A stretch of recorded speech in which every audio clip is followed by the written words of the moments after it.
Cole Smoot was a normal 16-year-old. Funny, energetic, smart. He was a good student, played the piano, and was on the wrestling team. He had a huge personality that could not be contained by his little body. And he was so excited because the very next day they had sectionals. And so he knew of 3 matches, and of those 3 matches in the regular season, he had already beaten 2 of those individuals. So in his mind, he was going on to divisions next week, and he was probably placing the state trophy in his room.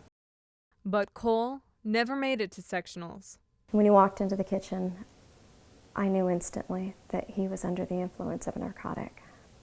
And so we were nervous, and time is going on, and we were growing concerned. And so we called our emergency room again 2 more times, and I think at this point they were a little bit frustrated with our diligence, I'll say. So they told us we needed to take him to the emergency room, so we got there at about 10:30. When we checked in, Cole admitted to the doctor that he had taken a methadone. And he said, "Mom, I'm so sorry that I did this to you." And I said, "Baby, you didn't do this to me." I said, "You did this to yourself." He said, "I know, but I'm so sorry." And I looked at my son, and I lied to him because I told him it was going to be okay. Cole wasn't the only one. About 20 other students had also taken the pills. In a school of 1,100 students, for them to be openly seen during a second period class and to be there for over 24 hours, we know that the majority of students knew.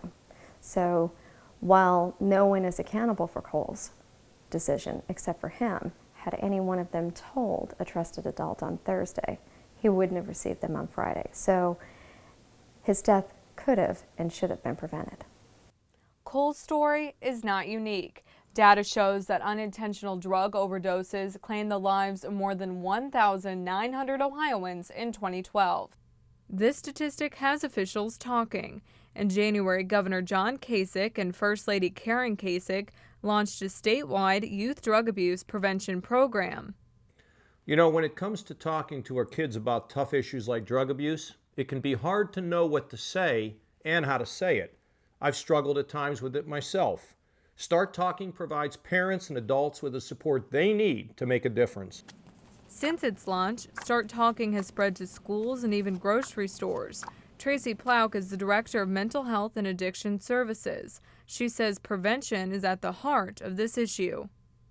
We're introducing some additional dollars for prevention programming, particularly in the younger grades within school. A lot of communities come forward and said that they want to do more self-confidence building and more prevention programming earlier, because that will supply young people with the confidence to say no when they're presented with that choice. And that is ultimately what's going to stem the tide in the overdose statistics in Ohio.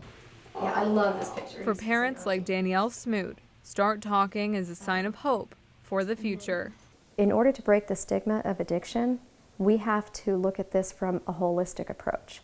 And so when we support the family, we support the school, and we support the community, and we come together, then that's where real change is going to happen. And I think that this all together approaches that.